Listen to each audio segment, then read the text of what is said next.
नमस्कार। इस खास विश्लेषण में हम एक बेहद रहस्यमय और उतने ही दिलचस्प विषय पर बात करने वाले हैं। आज हम प्राचीन ग्रंथों में बताई गई भगवान शिव की उत्पत्ति की कहानियों को डिकोड करेंगे। अब पहली नजर में ना ये कथाएं आपस में काफी विरोधाभासी लग सकती हैं, लेकिन सच तो ये है कि इनके पीछे एक बहुत ही गहरा दर्शन छिपा है। तो बिना किसी देरी के सीधे इस चर्चा में उतरते हैं और इन प्राचीन स्रोतों के पन्नों को पलटते हैं। इस पूरे विश्लेषण को हम 6 हिस्सों में समझेंगे। सबसे पहले स्वयंभू की अवधारणा, फिर त्रिदेव का विरोधाभास, रुद्र के रूप में प्रकटीकरण, अनंत ज्योतिर्लिंग, सर्वोच्च माता का सिद्धांत और आखिर में प्रथम गुरु के रूप में उनकी भूमिका। चलिए इन रहस्यों की परतें खोलते हैं। तो शुरुआत करते हैं हमारी पहली कड़ी से, स्वयंभू की अवधारणा, यानी एक स्वनिर्मित सत्ता। इन प्राचीन ग्रंथों की गहराइयों को समझने के लिए शिव पुराण में बताए गए इस सबसे बुनियादी आधार को समझना बहुत जरूरी है, जो इस पूरी चर्चा की नींव है। शिव पुराण भगवान शिव को स्वयंभू कहता है। संस्कृत के इस शब्द का सीधा सा मतलब है जो स्वयं उत्पन्न हुआ हो या स्व प्रकट हो, मतलब ऐसी सत्ता जिनके कोई माता पिता नहीं है।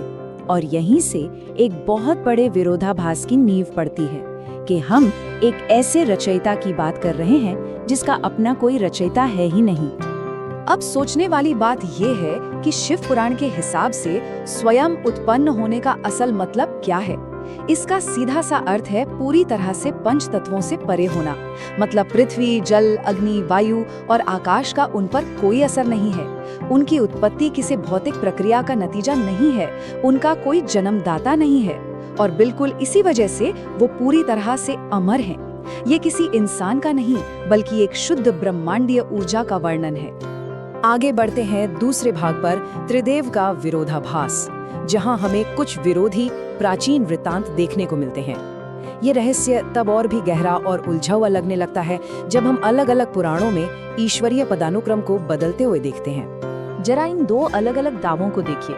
विष्णु पुराण कहता है कि शिव जी की उत्पत्ति भगवान विष्णु के माथे से निकलने वाले एक दिव्य तेज से हुई थी, लेकिन वहीं दूसरी तरफ शिव पुराण एकदम इसके उलट बात कहता है। इसके अनुसार भगवान विष्णु का जन्म भगवान शिव के घुटनों पर जमा हुए मैल से हुआ था। है ना दिलचस्प। दरअसल जब हम इन्हें साथ रखकर देखते हैं तो ये कोई सख्त ऐतिहासिक टाइमलाइन नहीं बता रहे होते हैं, बल्कि ये एक तरह की साहित्यिक प्रतिद्वंदिता है जो समानांतर सत्य पेश करती है। अब आते हैं तीसरे बिंदु पर, रुद्र के रूप में प्रकटीकरण, यानी एक रोते हुए बालक की कथा। यहाँ से ना ये कहानियां अचानक एक बहुत ही भौतिक और भावनात्मक मोड़ ले लेती हैं। ग्रंथों के अनुसार जब ब्रह्मा जी सृष्टि की रचना करना चाहते थे तो उन्हें एक बालक की जरूरत महसूस हुई, जिसके लिए उन्होंने कठोर तपस्या की।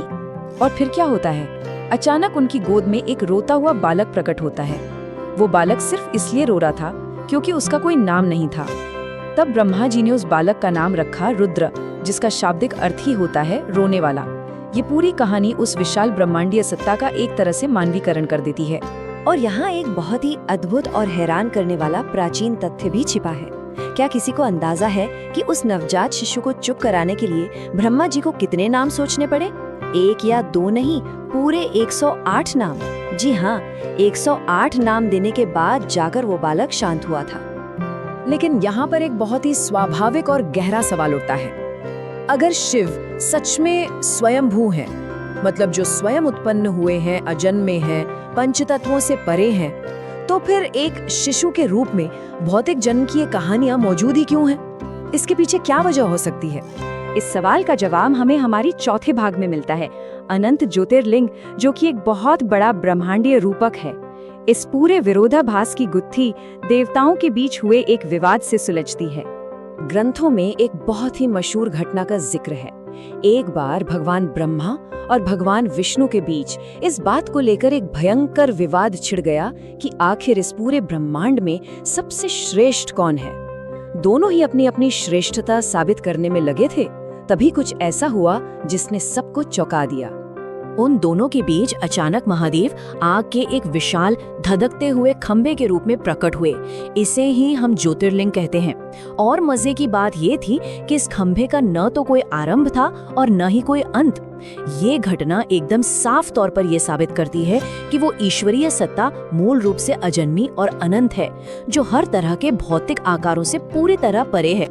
चलिए अब 5वें हिस्से की तरफ बढ़ते हैं। सर्वोच्च माता, एक शाक्त दृष्टिकोण। उत्पत्ति की इस पूरी खोज में श्रीमद् देवी महापुराण एक बिल्कुल ही नया और अलग नजरिया जोड़ता है। ये विशिष्ट ग्रंथ इस पूरी कथा को एक कदम और आगे ले जाता है। इसमें साफ तौर पर बताया गया है कि पूरा त्रिदेव यानी ब्रह्मा, विष्णु और महेश, इन तीनों का ही जन्म दरअसल एक ही दिव्य मिलन से हुआ था। ये ग्रंथ देवी को सभी देवताओं की सर्वोच्च जन्मदात्री के रूप में स्थापित करता है। इसे थोड़ा और गहराई से समझते हैं। यहाँ देवी दुर्गा प्रकृति का प्रतीक है और सदाशिव काल यानी समय का प्रतिनिधित्व करते हैं। इस ग्रंथ के अनुसार जब प्रकृति और समय का मिलन होता है, तब जाकर पूरे त्रिदेव का जन्म होता है। तो इस तरह ये ग्रंथ माता दुर्गा को स्पष्ट रूप से तीनों देवों की माता मानता है। और अब हमारे विश्लेषण का आखिरी भाग, प्रथम गुरु और उनका अंतिम उद्देश्य। उत्पत्ति की इतनी सारी रहस्यमय कहानियों के बाद सारे ग्रंथ आखिरकार मानव जगत में शिव की भूमिका को लेकर एक ही बिंदु पर आकर मिलते हैं। देखिए, उत्पत्ति की कहानी चाहे जो भी हो, चाहे वो स्वयंभू हो, विष्णु जी के तेज से जन्मे हो या फिर देवी दुर्गा से, सारे ग्रंथ इस बात पर पूरी तरह एक मत हैं कि वो इस संसार के प्रथम गुरु या आदि गुरु हैं। उन्होंने ही सबसे पहले सप्त ऋषियों को इस ब्रह्मांड का सबसे बुनियादी ज्ञान और शिक्षा दी थी। तो अगर हम इन सभी दावों को एक साथ रखकर देखें तो एक बात बिल्कुल साफ हो जाती है। अलग अलग प्राचीन ग्रंथों के ये विरोधाभासी दावे कोई ऐतिहासिक गलतियां नहीं हैं, बिल्कुल नहीं, बल्कि ये बहुत ही खूबसूरत दार्शनिक विविधताएं हैं। हर एक कहानी शिव की किसी एक खास गुण को समझाने का एक जरिया है, चाहे वो उनकी अनंतता हो, उनका विनाशकारी रूप हो या फिर प्रकृति और समय के साथ उनका गहरा संबंध। इस पूरी चर्चा को समेटते हुए एक विचार जो मन में रह जाता है वो ये है, अगर ज्योतिर्लिंग का सच में न कोई आदि है और न कोई अंत, तो क्या एक अनंत सत्ता की उत्पत्ति खोजने की ये कोशिश भी अपने आप में अनंत है? शायद किसी एक निश्चित उत्पत्ति को खोजना कभी मकसद था ही नहीं। शायद ये उस परम ज्ञान की तलाश का एक ब्रह्मांडीय रूपक है, जिसे खोजना ही मानव जीवन का सबसे बड़ा सफर है। ये खोज शाश्वत है।